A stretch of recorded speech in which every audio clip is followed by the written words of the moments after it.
So preparation of colloidal salts നമ്മൾ നോക്കിയാൽ നമുക്ക് ഏറ്റവും ആദ്യം നോക്കാം preparation of lyophilic salts.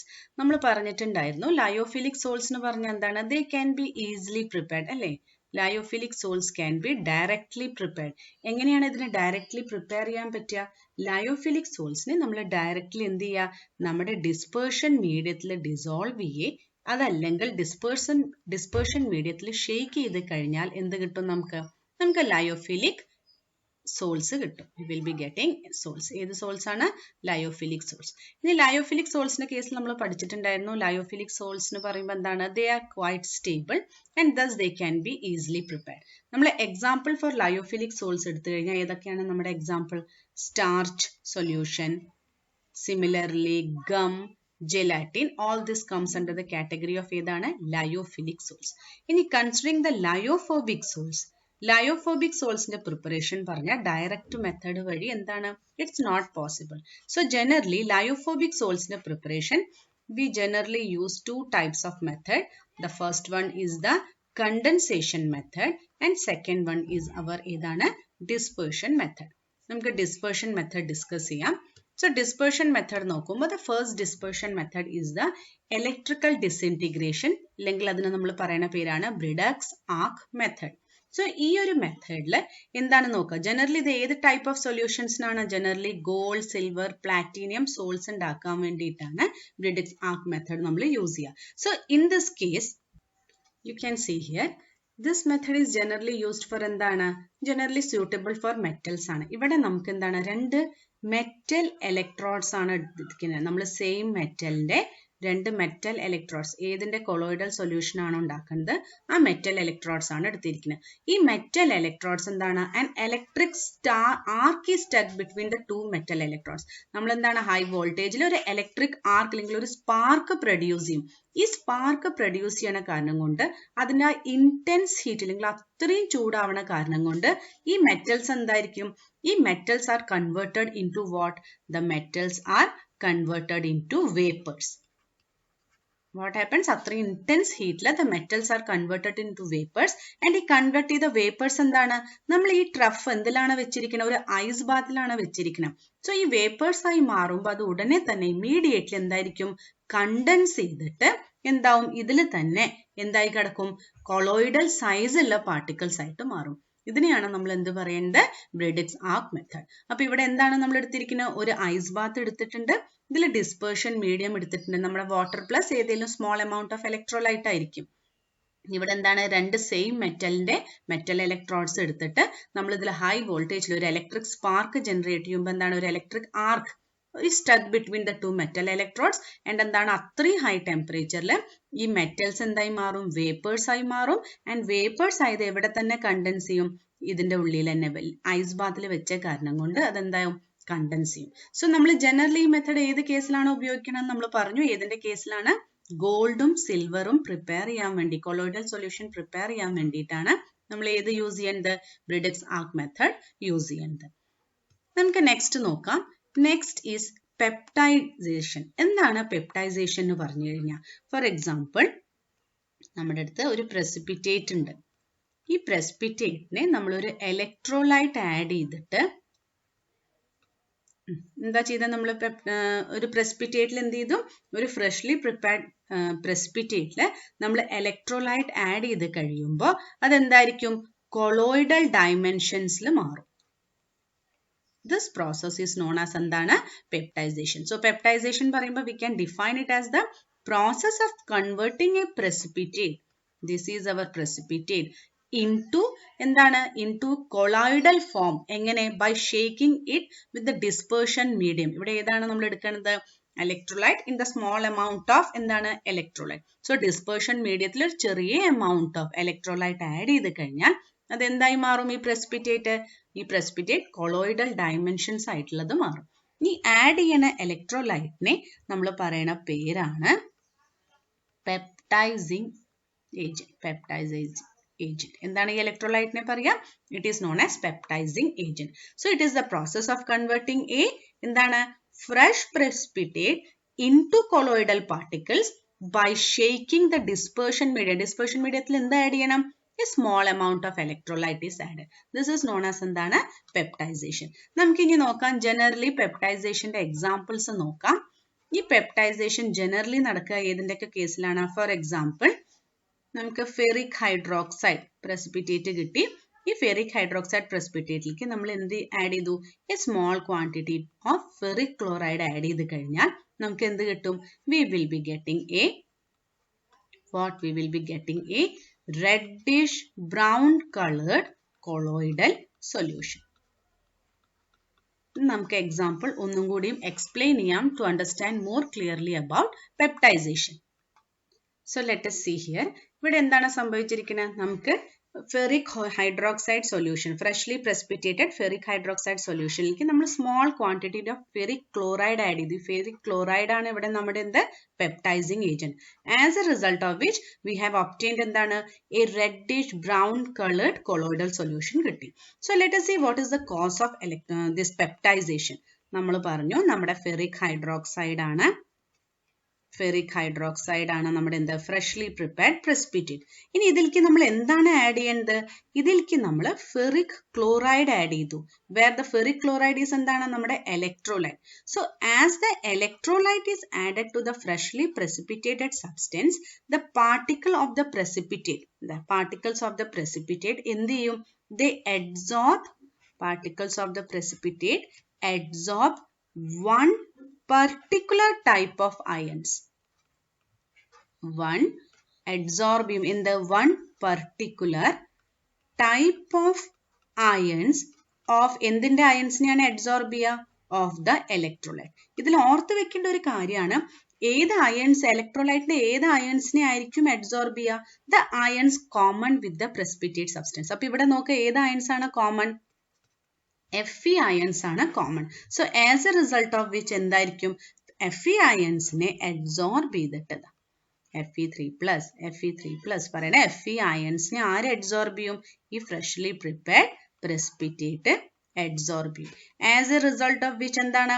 ഇവിടെയും പോസിറ്റീവ് ചാർജ് ആണ്, ഇതിലും പോസിറ്റീവ് ചാർജ് ആണ്. So as a result of which they get dispersed due to electrostatic repulsion. ഇവിടെ വന്നിട്ട് ഇത് absorb ചെയ്ത് കഴിഞ്ഞാൽ സെയിം ചാർജ് ഉള്ളതുകൊണ്ട് നമുക്കറിയാം അവർ തമ്മിൽ എന്തായിരിക്കും നടക്കുക? റിപ്പൾഷൻ ആയിരിക്കും നടക്കുക. റിപ്പൾഷൻ നടക്കുന്ന കാരണം കൊണ്ട് ഇത് എന്തായിരിക്കും? ആ പാർട്ടിക്കിൾ ഡിസ്പേഴ്സ് ചെയ്തിട്ട് പാർട്ടിക്കിൾസ് ഓഫ് ഏത് സൈസായി മാറും? പാർട്ടിക്കിൾസ് ഓഫ് കൊളോയിഡൽ സൈസ് ആയിട്ട് മാറും. This is the cause of peptization. I hope it is clear. എന്താണ് നമ്മൾ peptization എന്ന് പറഞ്ഞേ? ഒരു freshly prepared precipitateനെ break down ചെയ്യുക. എങ്ങനെ? കൊളോയിഡൽ പാർട്ടിക്കിൾ സൈസ് ആക്കി മാറ്റുക by the addition of an electrolyte ആണ് peptization എന്ന് പറയുക. What is the reason for this peptization? Peptizationൽ precipitateും add ചെയ്യുന്ന electrolyteും തമ്മിൽ എന്ത് വേണം? ഒരു common ion വേണം. A common ion of the electrolyte get absorbed on the surface of the precipitate, as a result of which due to the electrostatic repulsion ഈ precipitate എന്തായിട്ട് മാറും? Precipitate breakdowns into small particles of what? Colloidal size. ഈ ഒരു example കൂടാതെ another example, common example for peptization is a precipitate of silver iodide can be converted into colloidal form by adding a dilute solution of what? Silver nitrate or എന്താണ്? Potassium iodide. Silver iodide എന്ന് പറയുന്ന freshly prepared precipitate നെ നമുക്ക് colloidal solution, colloidal particles ആക്കിയിട്ട് മാറ്റാം. എങ്ങനെ? By the addition of silver nitrate or Ki. Now let us see the purification of colloids. നമുക്കറിയാം colloidal solution നമുക്ക് various methods വഴിയാണ് നമുക്ക് എന്ത് കിട്ടുന്നത്? colloids കിട്ടുന്നത്. അല്ലെങ്കിൽ colloids are prepared by various methods അല്ലേ? So when various methods these colloids are prepared, they may contain എന്താണ്? colloidsൽ എന്തുണ്ടാവാം? colloidsൽ impurities ഉണ്ടാവാം or എന്താണ്? electrolytes ഉണ്ടാവാം. So impurities or electrolytes may be present as എന്താണ്? ഇല്ലെങ്കിൽ വേറെ എന്തെങ്കിലും soluble substance ഉണ്ടാവാം. അപ്പോൾ the impurities present in the colloid or in the sole may എന്ത് ചെയ്യും? May destabilize the sole. So we have to remove this impurity or other soluble substances present in colloid. This is known as എന്താണ്? Purification of the colloid. So purification of colloid ഏറ്റവും one of the important method of removal of soluble impurities is through a what? Through a semi-permeable membrane. And the process is known as what? And it is known as dialysis. So dialysis in the case, നമ്മൾ എന്താ ചെയ്യേണ്ടത്? നമ്മൾ diffusion through a membrane ആണ് നടത്തുന്നത്. In the case of dialysis, the diffusion through a membrane is done. And what is this membrane? It is cellophane. Generally, ഏതാണ് നമ്മൾ membrane use ചെയ്യുന്നത്? Cellophane ആണ് നമ്മൾ membrane use ചെയ്യുന്നത്. So in the case of dialysis, we can see that here you can see എന്താണ് a bag made up of such a membrane. എന്താണ് നമ്മൾ ചെയ്തിരിക്കുന്നത്? കൊളോയിഡൽ സൊല്യൂഷൻ നിറഞ്ഞിട്ടുള്ള ഇങ്ങനെ ഒരു ബാഗ് എന്താണ് നമ്മൾ ഫ്രഷ് വാട്ടറിൽ സസ്പെൻഡ് ചെയ്തിരിക്കുകയാണ്. സോ ഈ പാച്ച്മെന്റ് പേപ്പേഴ്സ് കൂടെ എന്ത് the impurities can pass through. The impurities will pass to the solution through this parchment, whereas എന്താണ് the colloidal particles will remain in the parchment paper. This വഴി ആണ് നമ്മൾ എന്താ ഡയാലിസിസ് യൂസ് ചെയ്യുന്നത്. So ഇവിടെ colloidal പാർട്ടിക്കിൾസിന് parchment പേപ്പറിന്റെ pores കൂടെ pass ചെയ്യാൻ പറ്റില്ല. whereas impurities എന്താണ്? The impurities will pass on to the solution.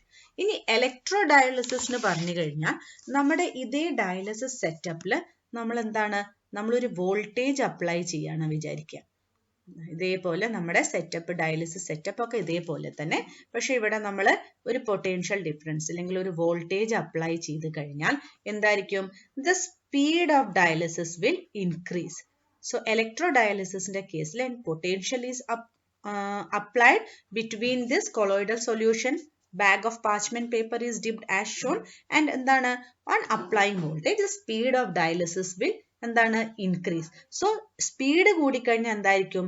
Electrolyte will also എന്താണ് diffuse quickly.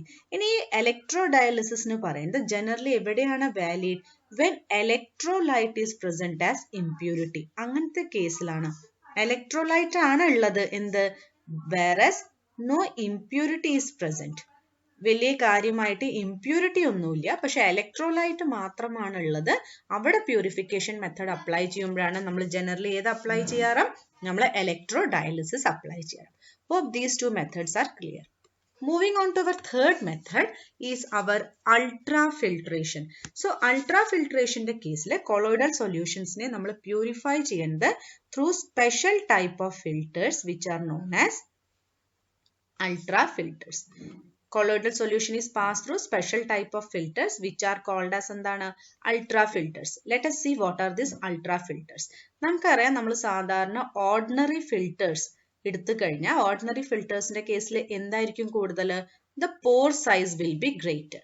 So pore size greater ആവുമ്പോൾ സുഖമായിട്ട് അത് കൂടെ ഇംപ്യൂരിറ്റി മാത്രമല്ല ഏതും കൂടി പാസ് ചെയ്യാം. The colloidal particles will also pass through. So in order to purify the colloids we have to convert this ordinary filter to ultra filter. So ultra filter പറയുമ്പോൾ എന്തായിരിക്കും അവിടെ പ്രത്യേകത? The pore size will be very less. The pore size will be very less in the case of ultrafilter. So how to convert it? This ordinary filter is actually soaked in a colloidal solution. എന്താണ് colloidal solution? The ordinary filter is soaked in a 4% solution of nitrocellulose in a mixture of ether and alcohol. This is known as also colloid. അപ്പോൾ നമ്മുടെ ordinary ഫിൽറ്ററിനെ നമ്മൾ ഈ ഒരു മിക്സ്ചറിൽ എന്ത് ചെയ്യും? Soak ചെയ്ത് വെക്കും. ഇതിൽ സോക്ക് ചെയ്ത് കഴിഞ്ഞാൽ ഫിൽറ്റർ പേപ്പർ ഹാർഡൻ ചെയ്യാൻ വേണ്ടിയിട്ട് for hardening we are adding what? We are adding formaldehyde and we are then drying the filter paper. As a result of which നമുക്ക് എന്ത് കിട്ടും? അൾട്രാ ഫിൽറ്റേഴ്സ് കിട്ടും. സോ അൾട്രാ ഫിൽറ്റേഴ്സ് കിട്ടിക്കഴിഞ്ഞാൽ എന്താണ്? Pore size വളരെ കുറവായ കാരണം കൊണ്ട് these filters allow only the electrolyte to pass through them but does not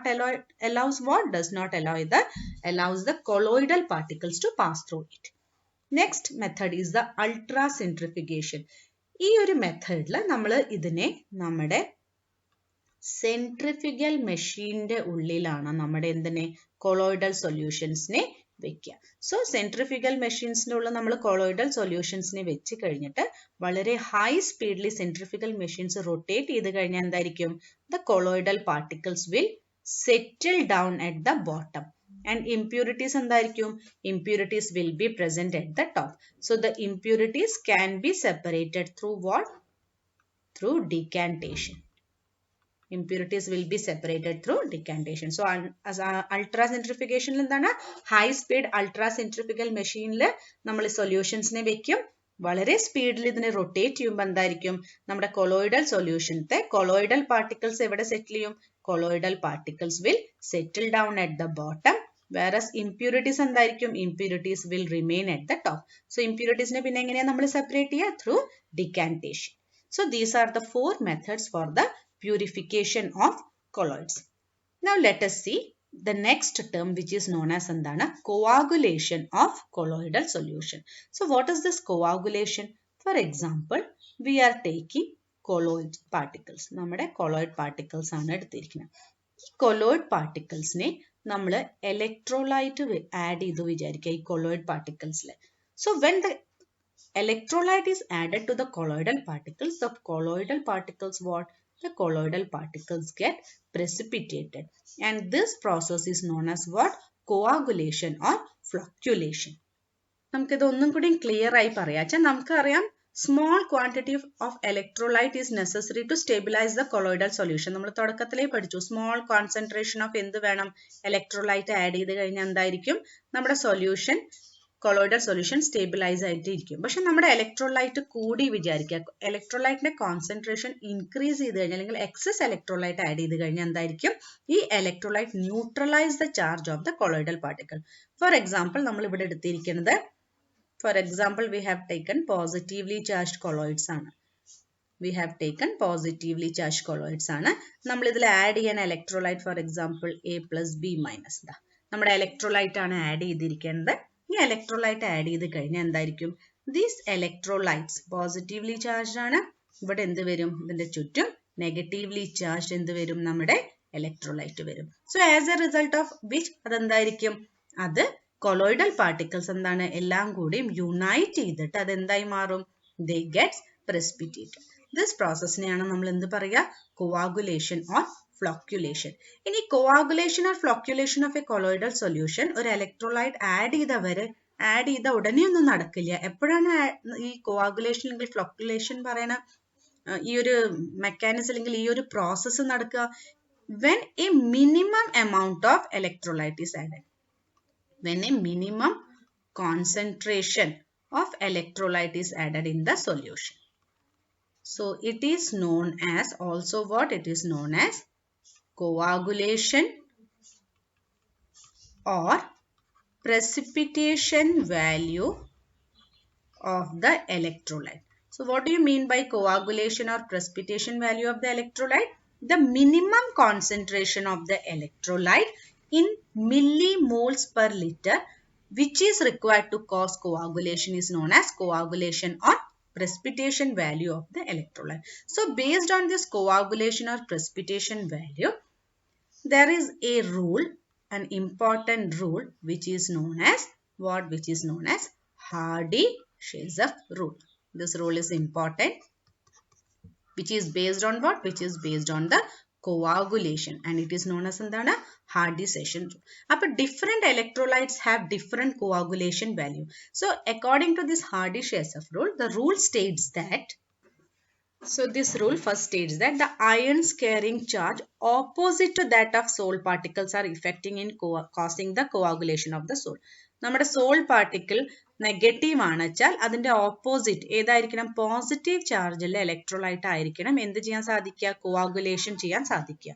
രണ്ടാമത്തെ പോയിന്റ് പറയുന്നത് greater the valency of coagulating ion greater is its power to bring coagulation. So valency എത്ര കൂടുതലാണോ, charge എത്ര കൂടുതലാണോ അത്ര കൂടുതൽ എളുപ്പത്തിൽ എന്ത് ചെയ്യും? കോആഗുലേഷൻ ചെയ്യും. ഈ രണ്ട് പോയിന്റ് നമുക്കൊരു എക്സാമ്പിൾ വെച്ചിട്ട് നോക്കാം. ഫോർ എക്സാമ്പിൾ നമുക്ക് തന്നിരിക്കുന്നത് ഒരു നെഗറ്റീവ് ചാർജ് സോൾ, നമുക്ക് ആർസനിക് സൾഫൈഡ് ആണ് തന്നിരിക്കുന്നത്. ഇതിനെ നമുക്ക് കോആഗുലേറ്റ് ചെയ്യാൻ നമുക്ക് തന്നിരിക്കുന്നത് നമ്മുടെ കയ്യിലുള്ള ഇലക്ട്രോലൈറ്റ്സ് Al3+ ഉണ്ട്, Ba2+ ഉണ്ട്, അല്ലെങ്കിൽ NaCl Na+ അയൺസ് ഉള്ള ഇലക്ട്രോലൈറ്റ് ഉണ്ട്. സോ ഈ മൂന്നെണ്ണം തന്നതിൽ നമ്മുടെ this one is what? This one is our negatively charge sol ആണ്. സോ ഈ നെഗറ്റീവ്ലി ചാർജ് സോളിന്റെ നമ്മുടെ Hardy-Shafer റൂൾ പ്രകാരം ഫസ്റ്റ് പോയിന്റ് എന്താണ്? നെഗറ്റീവ്ലി ചാർജ് സോളിനെ കോആഗുലേറ്റ് ചെയ്യണച്ചാൽ നമ്മുടെ ഇലക്ട്രോലൈറ്റ്സ് എന്തായിരിക്കണം? Electrolyte should be positively charge. Second point എന്താ പറയുന്നത്? Greater the valency of the coagulating ion. നമ്മുടെ അയൺസിന്റെ എന്താണ് ചാർജ് കൂടുതലാണോ അല്ലെങ്കിൽ വാലൻസി കൂടുതലാണോ, it can easily bring coagulation. So ഈ മൂന്നെണ്ണത്തില് ഏറ്റവും കൂടുതൽ ഇഫക്റ്റീവ് ഏതാണ്? ഇവിടെ നോക്കുക, ഏറ്റവും കൂടുതൽ ചാർജ് എവിടെയാണ്? Al3+ന്റെ കേസിലാണ്. So this one is capable of more effectively coagulating what? This negatively charge. ഇതിനൊക്കെ ചെയ്യാം, പക്ഷെ ഏതിനാണോ വാലൻസി കൂടുതൽ അതിന്റെ ആയിരിക്കും എന്ത് കോആഗുലേറ്റിംഗ് പവറും കൂടുതൽ. Let us take one more example. നമ്മൾ നെഗറ്റീവ്ലി ചാർജ് സോൾ എടുത്തു. ഇനി ലെറ്റ് us take, നമുക്ക് തന്നിരിക്കുന്നത് ഫെറിക് ഹൈഡ്രോക്സൈഡ് ആണ്. This is a positively charge sol. ഇതിനെ കോആഗുലേറ്റ് ചെയ്യാൻ നമുക്ക് തന്നിരിക്കുന്ന അയൺസ്, ഇലക്ട്രോലൈറ്റ് അയൺസ് തന്നിരിക്കുന്നത് PO4 3- അയൺസ് ഉണ്ട്, SO4 2- അയൺസ് ഉണ്ട്, Cl- അയൺസ് ഉണ്ട്. സോ ഇത്രയും എണ്ണത്തില് ഏതിനായിരിക്കും കൂടുതൽ ഇഫക്റ്റീവ്? ഏതായിരിക്കും? വാലൻസി കൂടുതൽ. സോ ദിസ് പോസിറ്റീവ്ലി ചാർജ് സോളിനെ നമുക്ക് കോആഗുലേറ്റ് ചെയ്യാൻ എന്ത് വേണം? ഓപ്പോസിറ്റ്ലി ചാർജ് ഇലക്ട്രോലൈറ്റ് വേണം. ഈ ഓപ്പോസിറ്റ്ലി ചാർജ് ഇലക്ട്രോലൈറ്റിൽ തന്നെ ഏറ്റവും കൂടുതൽ ഏതിനായിരിക്കും കോആഗുലേറ്റ് ചെയ്യാൻ സാധിക്കുക? The one which is having a greater valency. So Hardy Schulze rule, പിന്നെ അതേപോലെ purification of colloids, all this things are very much important. Hope this much part is clear. Thank you.